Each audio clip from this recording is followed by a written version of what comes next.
over on. Hey, everybody. Hello, hello, and welcome.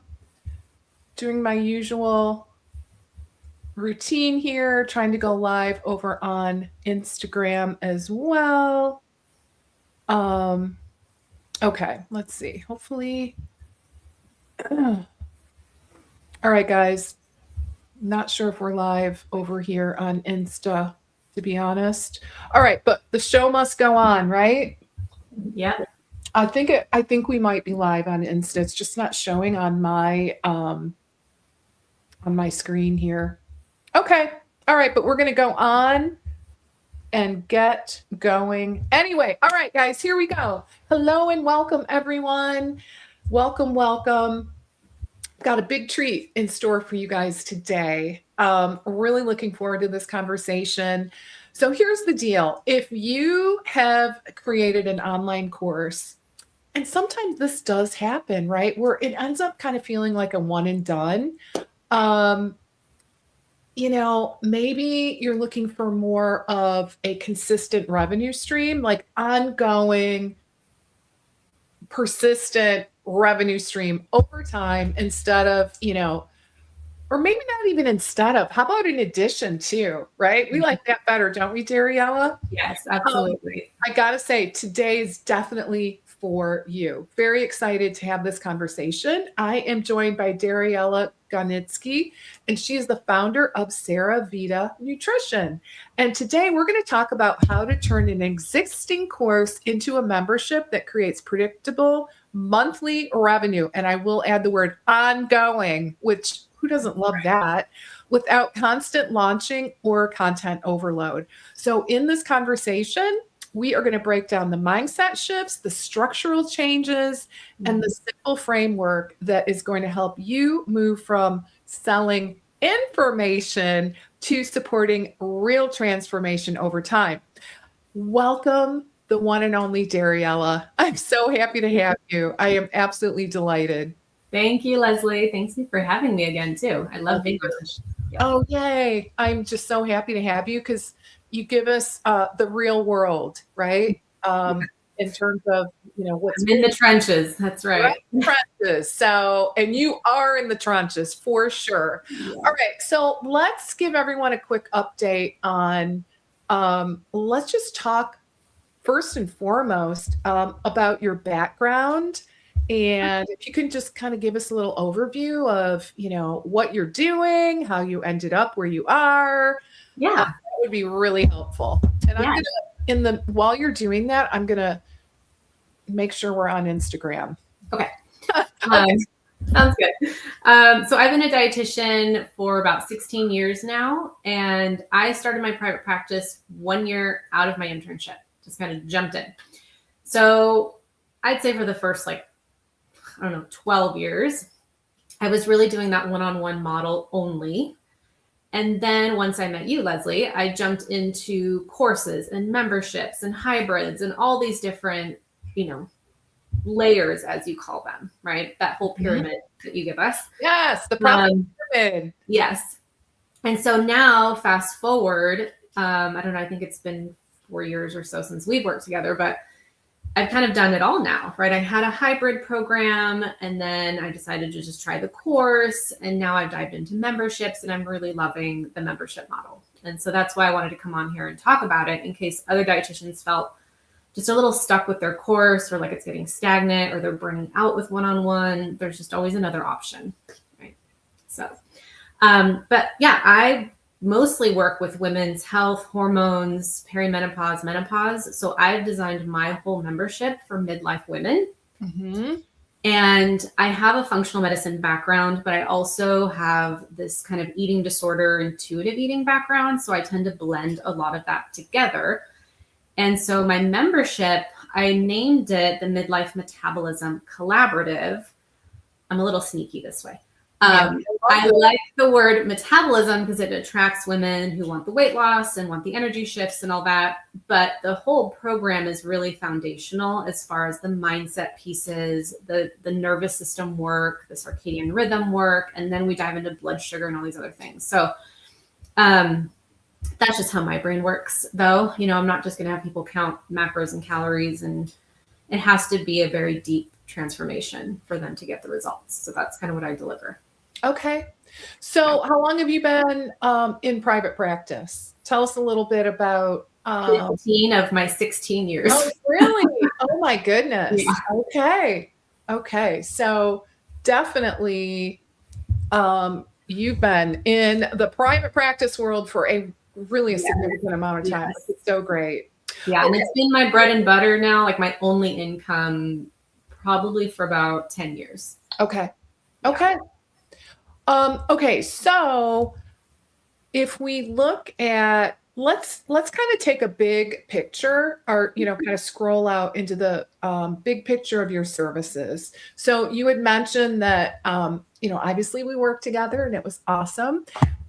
We utilize that profit pyramid as really our blueprint for building out your services. And if anyone has questions about what am I talking about, the profit pyramid, just drop me a DM or an email and I will send you some insight. I think it's a pretty helpful model that I use. You would agree, Dariella? Tell us a little bit about perspective. I have your profit pyramid like printed out, and I swear once a year I'll take it and kind of revamp it. Like, what are my free offers? What are my low ticket offers? What are my mid ticket offers? What are my high ticket offers? Because it changes, it evolves, right? Maybe I try to launch a course and it kind of flopped, so I just remove one and add something else. But I always make sure I have like that offer suite with different price points so that I can be available to a wider audience. I love that. Yeah. Okay. And literally, I can see it on my little bulletin board right across from me of my little hand-drawn pyramid for 2026. So, yeah, that is a good tool. Okay, so that is awesome. All right, so basically in a nutshell, guys, the profit pyramid is a tool that we use to build out your suite of services, right? Kind of starting with your higher end, like your one-on-one programs. The middle part are your leverage offers, right? And those are that's, I think, a great opportunity for everyone to, it's the next best thing to cloning yourself, right, Dariella? Because there's only one of you. And ultimately, I know we want to serve more people at scale without it taking more of our time. So courses are in there. And of course, we love courses. They tend to, do quite well. And certainly they serve a purpose in the market. In addition to courses and, DIY downloadable kind of programs that we can also create in that middle part of the profit pyramid, we have memberships. And memberships, I don't think a week goes by anymore where I'm not helping one of my clients build out a membership program. Yeah. So I'd love to hear your perspective on, first of all, what made you tell us a little bit about what made you decide to turn your course into a membership versus creating a whole new offer? Yes. So that's a great question. So I started seeing other professionals creating course after course after course where they had like 25 courses. Yeah. And I had done mini courses and longer courses. And I think for me, especially because I have a hard time letting go of that one-on-one support, like I really want to help people implement. So for my personality, it was a good blend of the two. It's like I can take my course, but expand it into a membership that offers a little bit more support without the one-on-one component that's going to burn me out. So I saw it as a way to offer people more support, more help implementing what they're getting out of the course. Right? They get a little bit of me and a little bit more help implementing without me having to sacrifice all my one-on-one time. So that was really the initial step. I also wanted a little bit more consistent revenue too. Yeah. Okay. So that was the other piece of it that was more for me was like, how do I, instead of just launching this course over and over again, it's like, how do I just retain people and keep them at a monthly fee that's doable for them, but in the long run, it's very sustainable for me and will add up very quickly. Okay. All right. So we want to be clear here in that, because this is a really interesting route to take. And it really does make sense. So you made the strategic decision in your business Mhm. that instead of either path A, which would be to relaunch this particular program again and again over time, and basically offer it live, right? I guess, or Yeah. you could launch it as an evergreen program as Yeah. well. Yeah. Um, instead you decided for a multitude of reasons that you wanted to take this course and turn it into a membership. And I should finish my train of thought with the option B that was on the table Mhm. was to, instead of relaunching the same program over and over, Mhm. option B was to come up with a new offer, a brand new program or course. So instead, which really was such a smart move on your part, take what you have because your goal was ongoing, consistent revenue. Right. So take what you have and turn that into a membership. Yes. And so I already had a course created. I'm trying to think of the name of it. It was called like the Vibrant Woman something. Yeah. And I made it a few years ago, and it's for women in perimenopause to thrive and all these things. And I had some people in it, but I think for people, for my clients, like their mindset with a course is like, oh, they want to binge watch it like a Netflix series. They Yeah. just want to get through it, and they're not thinking about implementation and taking their time. And right, it's like, okay, I just spent $300 on this course, and I'm just going to get through it. And so with the membership, it's a different mindset for them too, right? It's like, oh, now this is all about implementation, and I'm only paying $47 a month, and I can take my time, and I can ask questions, and I have the private community, and I have all these other resources. So it's just a very different way, but it's literally the exact same information. Okay. So I just interesting. put a new wrapper on it, and Yeah, you repackaged it. Yeah.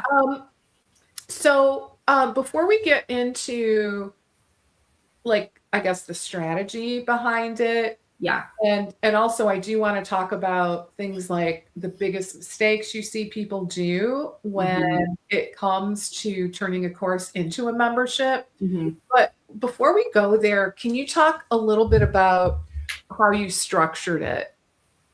Yes. So how did you take this course and turn that into a membership?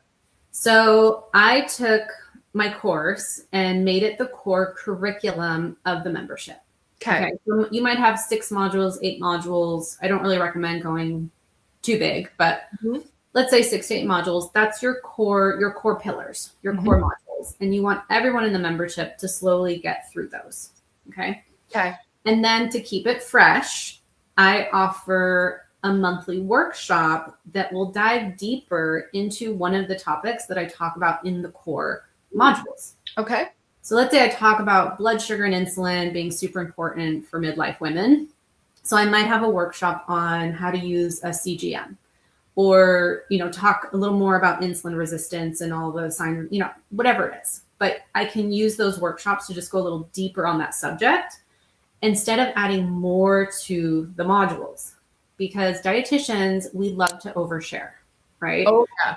We are we're super smart. We have all this information in our brain, and we tend to brain dump on people. Yes. And kind of bulldoze them with information. And then your modules have too much information. So I keep the core modules very need to know information. Okay.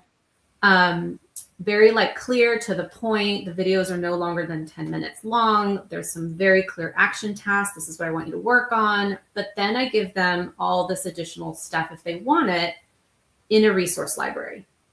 So the resource library will have any additional handouts, the replays from the workshops, templates, anything else that I find helpful, but they all serve a purpose. And then I have meal plans and recipes and those kind of things in a separate little vault as well. Okay. So there's 3 different components to it. And then I do monthly Q&A calls as well, just to answer their questions and troubleshoot. So I'm only live with them twice a month. Okay. One's for the Q&A, one's for a workshop. And otherwise, there's like a private Facebook group where they can ask questions in between all that. Okay. Very cool. So anything else you want to add to that structure? No, but I will say when I first started creating it, I could, I had like 16 modules, Leslie. I was like, I want to talk about histamines. I want to talk about this. I want to talk about that. And then I realized like, this is overload and people are never going to finish this. Okay. So that's why I really condensed it to like, what are the key things I need them to know? And that's my core. Okay. And if I want to do a workshop on histamine or a workshop on whatever topic, that can come later, right? That's the extra additional stuff. So I think that's where dietitians really need, just any nutrition professional needs to realize, like, you don't have to dump all the information on them in the beginning. Okay. Okay. Yeah. Yeah, because it really is. It's akin to fire hosing, right? We're really good at that. We're so good at it because we're so excited and we want to share everything, right? So I think it's stepping back and thinking, what is the most basic information they need to know to get results? Yeah. That's your core. Okay. Your core modules. So you pared down your original course. Is that what you're saying? Yeah, like my original course, now when I look at it, I had way too much information, like very sciencey, way too much, not enough where that's like super applicable. I probably gave them too much to process. Yeah. So I really had to bring it down a notch and then focus more on the action tasks and what I want them to implement as being more important than the information itself. Okay. Right. Yeah. So guys, that is a super important pearl of wisdom, shall we say? Mm-hmm. That is, we want to make it actionable.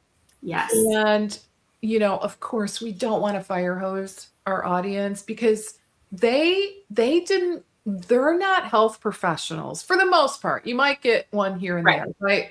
But for the most part, this is the public, right? The consumer, and they do not get all fired up about the science. They just don't. They're like, just tell me what to do. They don't care what oxidative stress is. They just need to know, how do I stop aging so quickly? Right? It's like, yes. That is a really good example. They don't need to know the science behind it. Not all of it. A little bit of the why I think is okay. But I would agree. Yeah. A little bit of the why. Don't deep dive into molecular structures or anything. Like, keep it simple, right? Oh, that's so funny. But yeah, we would do that. I know it because I've done it myself. So we've all done it. Yes. So I get it. All right. So I think I'm pretty clear. So let me ask you this though. Do people, they pay monthly, right? So in contrast to a course where they're paying a fee, $500, or whatever. The $297, $497, whatever, right? Right. They pay for that. It's either live or pre-recorded, evergreen. They do it. And I hope you have a call to action at the end for them to take that next step. But for all intents and purposes, that's it, right? And here's the problem with that though, Leslie, is like that call to action at the end. Some of my clients, some of them would never make it to the end. Oh gosh. Right? They fall off halfway through, life happens, whatever. Okay. So someone might not even complete your course. I see. And then, so therefore they never hear that. I mean, how many times have we bought a course that we didn't finish? Right? Yes. I am a course collector. Me too. I used to be. I've controlled myself. Yes. Same. Because like we only have so many hours in the day, right? So it's not likely that someone always can finish it, especially if you're working with moms or women. Like, we're just busy, right? Yeah, totally. So you have to make it easy to consume, but you can't always rely that someone's going to finish the course and get to that call to action at the end, right? Yeah, you're so right. So in the membership, I can offer my call to action. Like, I can weave in the call to action throughout the membership. I don't have to wait till the end because there isn't really an end. Yeah. Okay. So I really am happy that you brought that point up, that, and that it is, like I know I bought lots of courses that, quite Mhm. frankly, I've never even opened. Seemed Mhm. like the most brilliant purchase in the moment. Like, oh my God, this will be great. And yeah, Yeah, I know. it's fleeting, right? Yes. So that is an issue if the person doesn't even get to the call to action, right? The Yeah. whatever you're going to lead them to next. So Right. that revenue ends essentially. There's Yeah. nothing next. There is nothing next if they don't get to the end to hear it. Right. So okay, so I love where we're going with this. So instead of a one and done payment, it's ongoing, Yes. correct? Yes. Okay. So do they have to, and I think this is a rhetorical question, but I'll ask it anyway. Mhm. Is there a higher fee up front to get access to all your content? Like, how do you work that so that, you know, So I just made the decision myself to offer. My membership is only $47 a month okay. because I don't do a lot of, one-on-one stuff. But I made the decision to just have those core pillars available up front, Okay. and then I drip the stuff in the resource library and the other content. Okay. And then obviously the workshops are once a month, and then that gets put into the resource Amazing. library and whatnot. So, but I wanted everyone to have those core pillars so that they can all be on the same page as quickly as possible, right? Okay. Like when I'm talking about something in a workshop, it's like, oh yeah, that was in module 5, and now she's just diving deeper into it. So everyone, you can structure it however you want, but for me, giving those core pillars right away was important. Okay. Right. But I don't have a minimum, like you have to be a member for a minimum of 3 months. Like, I don't do that. I made it just because I think of this economy and where we're at. I wanted it to be as low risk as possible. You can cancel anytime. So far, I mean, my members in it love it. Okay, good. Like they're not going anywhere anytime soon. I'm not surprised. Let me just say that. They So- have you at the helm. So Yes. what's not to love? They're more relieved, I think, that I didn't make it like all the other perimenopause programs that are like cut your carbs, count your macros, blah, blah, blah, blah, blah. For me, it's like foundational stuff, right? Like I said, the nervous system work, the mindset work. So I good. really go deep into that with them. So they're like, this is so refreshing. This is great. They love it. They feel supported. This is like exactly what I needed. Those are the comments I get, right? So I think if you're making the right program, you don't need to be living in that fear, that scarcity mindset that they're just going to like sign up and then take all your content and quit, right? Okay. Yeah, I think that's such a good point. It is that is a scarcity mindset. Yeah. And let me ask you this. So just again, kind of a strategic decision. Again, it might be another rhetorical question, but just in case someone's thinking it. Okay, so the way you have your membership set up internally, are people unable to download everything and then they can download I have like a transcript for every video. They can download transcripts, they can download handouts, guides, PDFs, basically. Okay. They cannot download the videos themselves. Okay, gotcha. Okay. So yeah, in they the could actual course, PDFs and then cancel, but once they cancel, they don't get access to anything anymore. right? Okay, so and guys, I would just say that's a strategic decision on your part if you do a membership. Most of the memberships I'm in, they do not allow you, like once you end it, well, you can't download all their stuff and then end it. I would just say, at least the ones that I'm in, that's how they tend to go. Yeah. But you can mix it up. Like, for me, Leslie, it's like you can download all the guides, the recipes. It's not going to be helpful on its own. Okay. There you go. So to me, it's like download all you want. The transformation is going to happen with you being in the membership, participating, implementing, right? So like you can get a handout on easy lunches anywhere on the internet. So if they download my version of it, I don't care. Yeah. Okay. It's like not a big deal. It's like if you really want to get what you want out of the membership, you're going to be a member. period. Oh, I love, and that is such a healthy mindset.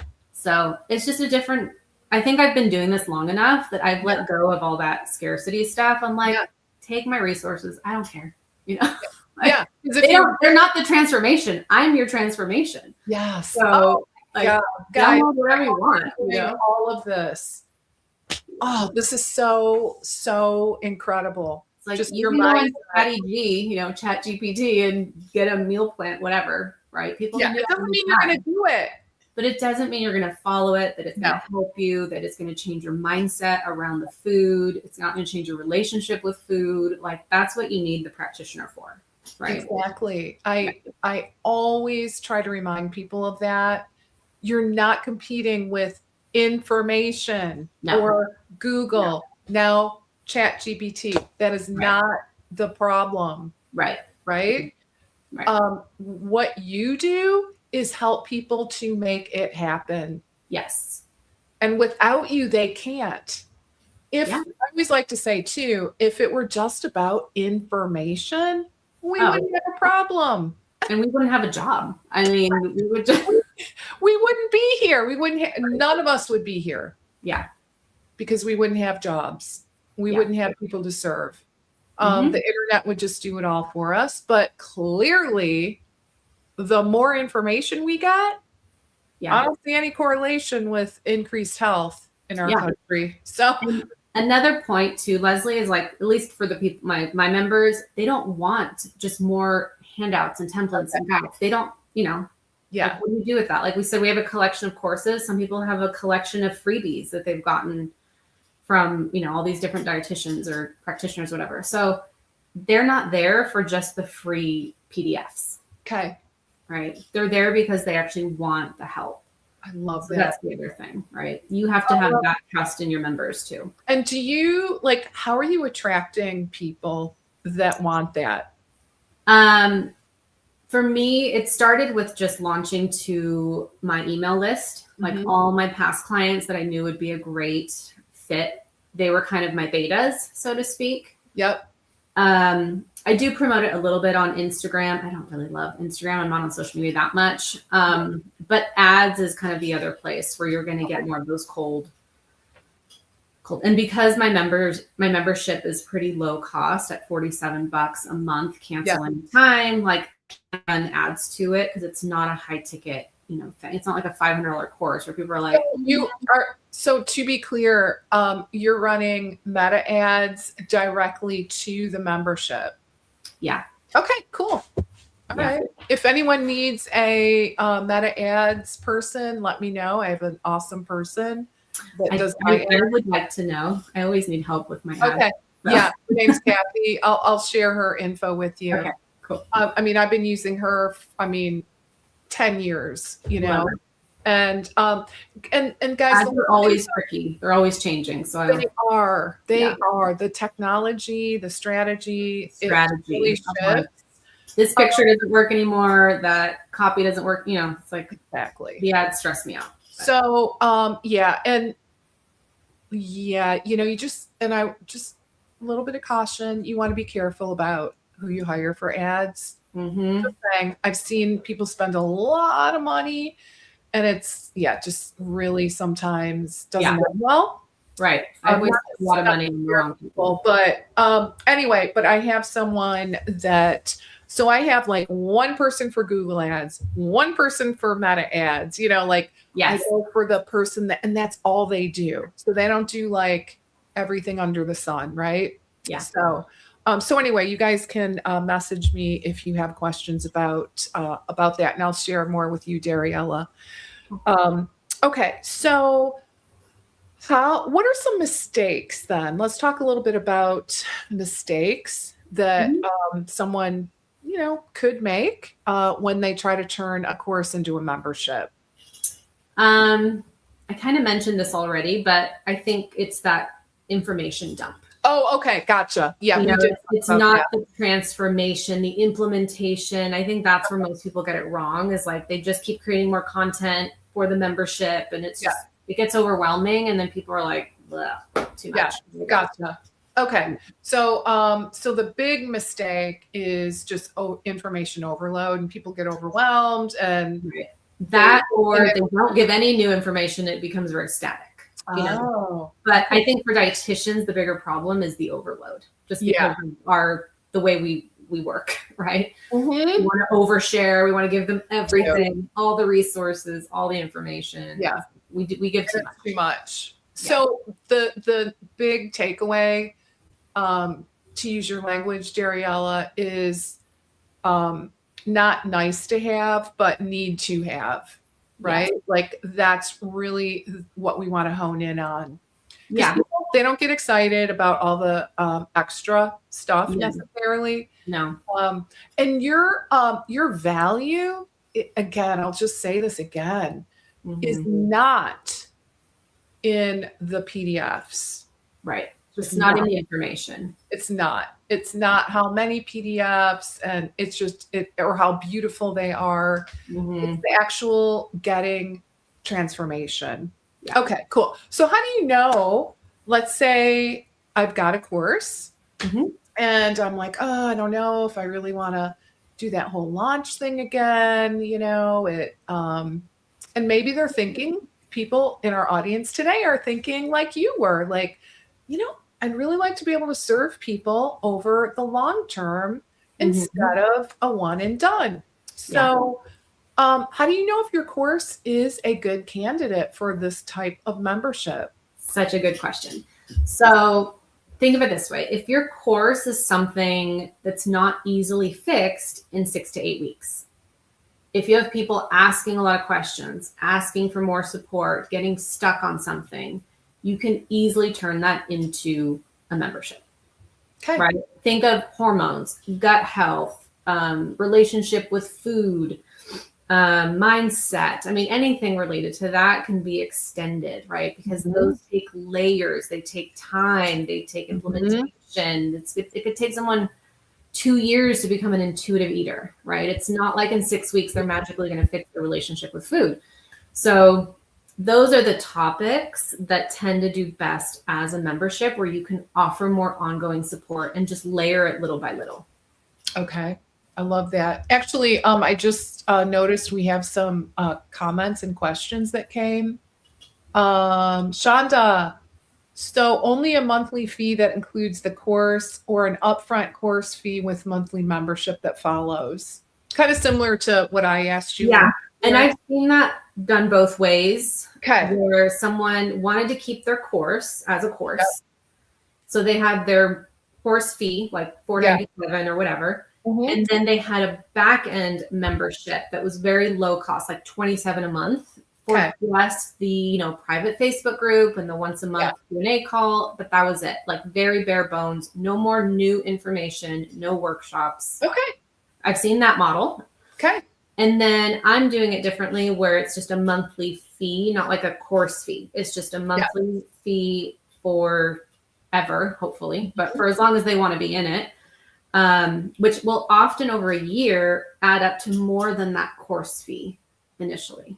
Right. Okay. So that's where you have to play the long game of someone could buy your course, do 1 month of that back end membership, and then stop. Yeah.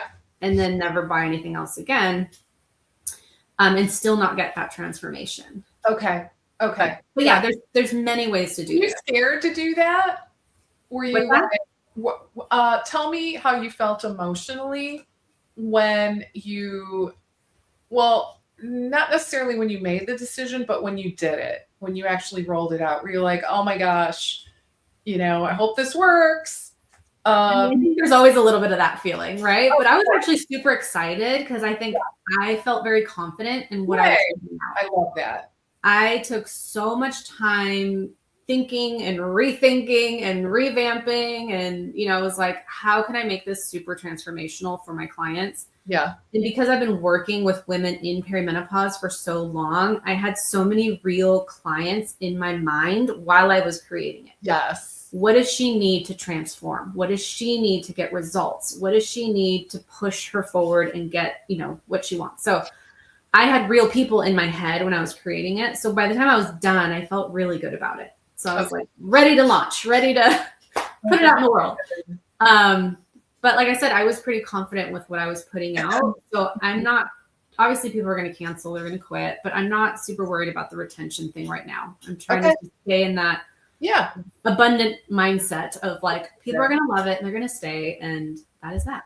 Right. I love that. Okay. So Chandra, it does look like we answered. Let me know if there's any outstanding questions, but just kind of looking at your questions, I think we're good. Yeah, like I said, she can do it either way. It's just okay. I have other colleagues that have done it that way as well. Okay. I love that. Okay. All right. So so we talked about how we know if a course is a good candidate, right? For a membership. I think we talked about how to structure it so that it feels supportive and valuable without it being overwhelming. So I think we're good with that, right? Unless there's anything else you want to add. I don't think so. Okay.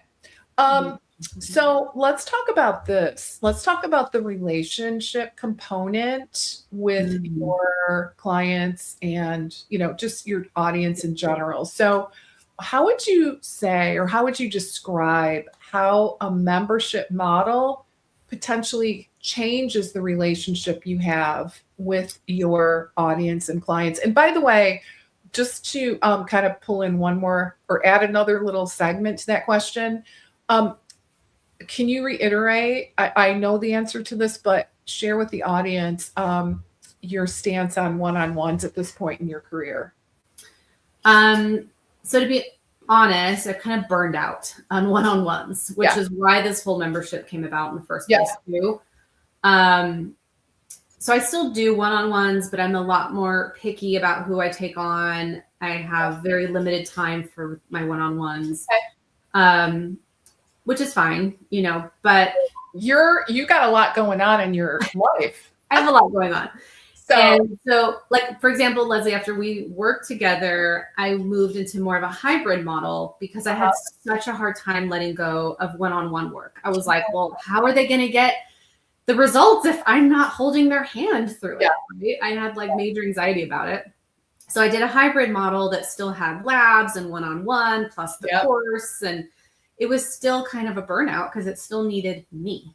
Right? Yeah. You had less, right? Less, but not less enough. So not less enough for your current lifestyle. Exactly. So like that, just so other people are clear, there is a hybrid model that I think is a good, shall we call it a step down from full on one-on-one. Like if you're like kind of like, oh, not quite ready to just go all in and eliminate one-on-one. Yes. I think a hybrid approach is a great solution. Yes. I mean, there are some things that we would need to talk through and figure out, but for the most part, it can serve your purpose until it doesn't, which is what happened to you.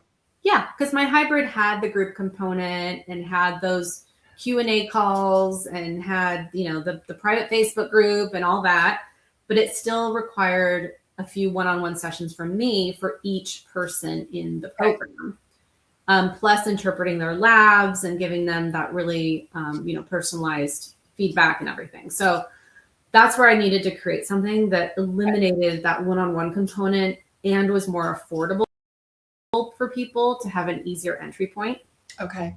But what I like about the membership is that it still feels very collaborative. I'm still very in touch with all the members. I'm actively in that Facebook group when I need, when I have time to be. Yeah. I ask for their feedback all the time. Okay. So I can pull them and say, hey, I'm working on next month's resources. What do you need? What kind of recipes do you want? What kind of guide would be helpful? Or I will ask them about workshop topics. What do you guys want to hear about? Right? What's the latest TikTok thing you want information about? It's Burberry and it's whatever. But I ask them, so it feels really collaborative. I'm still super in touch with them. Whereas the course felt very detached. Okay. Like they're just doing the course. They don't have a lot of interaction with me. So I didn't like that as much. But membership feels more collaborative. We communicate with, back and forth, but I don't have to give them one-on-one time. I don't have to Interpret Labs. Like I could upsell them to something more one-on-one, but I don't have to offer that. Okay. Okay. I love that. Well, let me ask you this. So for our audience, they might be pondering, well, what do I do first? Like, do I need to create a course and then kind of get experience in, and believe me, launching a course is a great option. Mm-hmm. I did it. I still do it. Yes. And I personally, I love that. I love the excitement around a launch. Okay. Yeah. It's not for everybody. I personally love that. And just from a business perspective, it's kind of like for you guys, I would, it can be a cash infusion, you can get a bunch of people in your course at one time. You run it for 6 weeks. Yeah. And then hopefully, you do get them to move into the next step with you. So to be clear, a course is definitely an option. But Dariella, in your experience, what would you recommend that our audience, how do we look at this in terms of okay, what am I going to do next if I want to ultimately I think have a course and a membership? If they don't have a course yet, I would probably start there. Okay. And run it live so that you can get feedback, you can refine it, you can make it, what you need it to be. Okay. And then if you run it a few times and you feel like it's becoming that one and done situation, then you repackage it as a membership. Okay. Right. But without those core modules, which is essentially a course, it's hard to create the membership because then you're going to be floundering month to month of what do I give them? What am I going to talk about? And then you're also going to lose focus of your core topic. Because I see that a lot too, right? Dietitians want to talk about everything under the sun with gut health or something, instead of staying focused on SIBO or focused on IBS or focused, more niche down. So that's the other benefit of having a course. It keeps you on topic. I love that. That is such a great point. Guys, the one thing I'll say, and I do teach this in quite a bit of detail in the work that I do with my clients, especially in this leverage business model, you've got to niche down. Yeah. You've got to. People don't want to be in a membership that covers everything. They just don't. It's got to be and no one's going to sign up for these kinds of programs. Well, I shouldn't say no one. There's, but the majority of people want it to be specific, not this super broad thing where they're I don't really know. Yeah. They don't want that. So if you have one big takeaway in these leveraged offers, please niche down. And I think what Dariella is explaining is really poignant.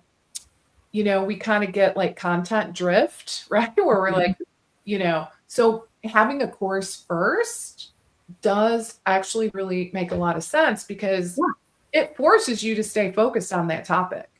Yes, it's your anchor, right? Yeah. Yeah. Okay. So smart. Okay. So I think ultimately too, the membership, because you're in there with them, there's so much interaction and engagement, the relationship deepens, right? And I'm not saying, Dariella, for you, you've got so much going on, you may not want to do this, but if you're in a different place in your life, possibly, maybe you would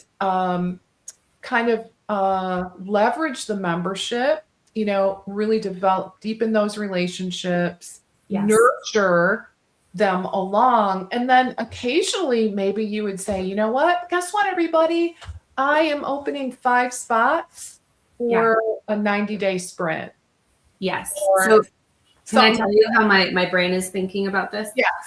Because I still want to offer some one-on-one, right? Okay. but like I mentioned before, I've gotten so much pickier about who I work with Okay. because I can almost tell the personality types and I don't know how to put it, but you know what I mean. You know the people you drive with and the people you don't. Yeah. And so one of the beautiful things about the membership is that because I'm actively collaborating with them and I kind of get to know them on the Q&A calls and in the Facebook groups, I can reach out personally and give invitations to those I want to work with.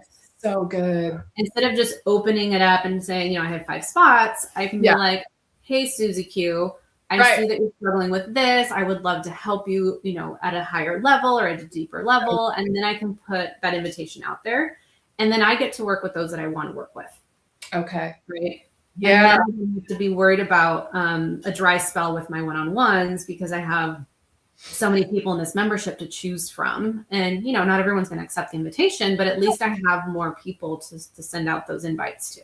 I love that. That is fabulous. So you essentially don't even have to like launch something like that to your list. You've already got this group of people that know, love, and trust you. Yes. And many would love the opportunity to work with you on a deeper level, potentially in a one-on-one capacity, right? Right. And by you giving that personal invitation, it feels very special, right? It feels very VIP. And then they're more likely to be like, oh my gosh, I'm the chosen one, Yeah. on this. Right. So they feel really grateful to get the opportunity. You're working with someone wonderful who you're going to have a great relationship with and you're going to get them great results. So it's like a win-win all around. Yeah. I love it. Yeah. That's so good. Okay. So that is I think a huge benefit to a membership program. Yeah. Kind of regardless of how you set it up. It really is advantageous to have this core group of people that are very engaged with you.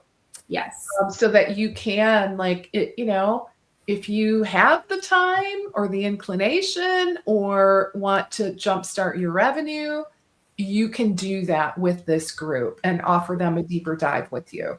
Yes. And I do love what you said specifically around, and I love it. You took it a step further. So instead of just like putting it out to the whole group, hey, I have 5 or however many openings, you instead make it much more personal.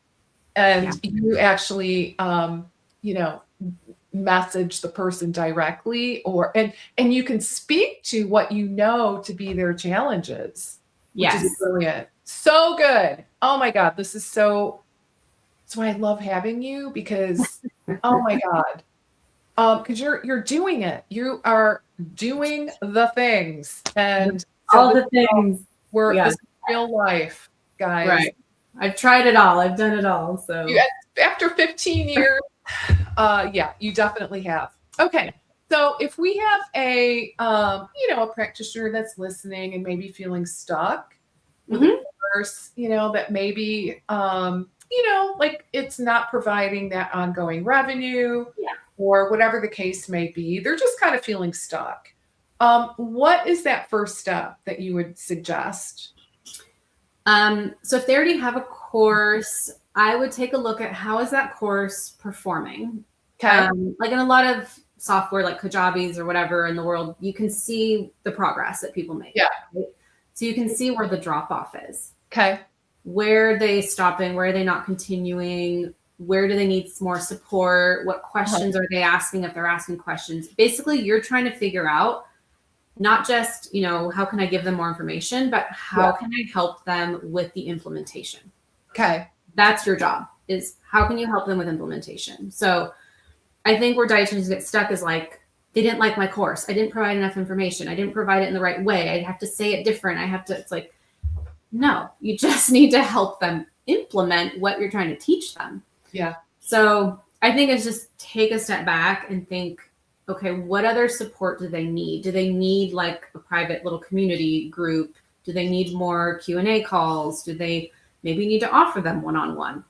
Whatever it may be, right? Or like I do very simple but effective action tasks for each module. not overwhelm them, but like, for example, there's a module on gut health, but I don't talk about just eating more fiber. My action task was mindful meals. Slow down, chew your food. Like you cannot digest in a stressed out state, right? So I just had them work on mindfulness for a week before they moved on to adding more things. Because if they're all stressed out and eating like all clenched up, more fiber is just going to make them feel worse, right? Right. So you kind of have to take a step back and think what's really going to get them results, but feel beautiful. Okay. Instead of just adding more content. It's never about adding more content. Oh gosh. And that is a huge takeaway here, I think, from our conversation. Wouldn't you all agree? Like, that is not the solution. No. It never is the solution, actually. No. Especially now. Like they can just chat GPT, they can chat whatever they want and get information. It's the implementation that is key. Please, guys, please remember that. If ever, it's just such a powerful message to really keep in mind. Okay. Anything else as we start to wrap up? I could talk to you all day. I know you've got things to do and people to see. So anything that you would like to add as kind of your final words of wisdom before we wrap up? I think for most dietitians, like they get really stuck in the imposter syndrome. They get stuck in their head. I can tell you from experience, you just have to put yourself out there and do it. And if it fails, it fails and you try something else. But you're not going to know if your course is great unless you put it out there. So if you stay stuck overthinking your course, your modules, your topic, it's like you're never going to create it. Right? So it's really launch it, get 5-10 people to beta test it, have them give you feedback, and then you make it better. That information, and you can always adjust. Always. But I look at my first course that I built on hormones. It's like ugly and total garbage. I mean, it's like terrible, but I'm like, okay, that has evolved now to what I have 5 years later. And that's like, you just have to start. Right? Yeah, you just got to start. Let's get her done, right? Instead of thinking about it. Yeah. We love being perfectionists, but like, this is not the time to be a perfectionist. You just have to put it out there and see what happens. I love it. That is such a great recommendation to close on. So, all right, guys. So I hope you got tons of value from our time together. Oh, and Chandra, thank you so much. This has been such a great discussion. Thank you both. I love this conversation. Dariella, I adore you. Thanks. I love the work that you're doing in the world. I'm so grateful that you agreed to come on today and share your wisdom with our people, our collective people, right? Yes. I really sincerely hope you'll want to do it again in the near future. Of course. Sure, love to have you. You are you're doing it.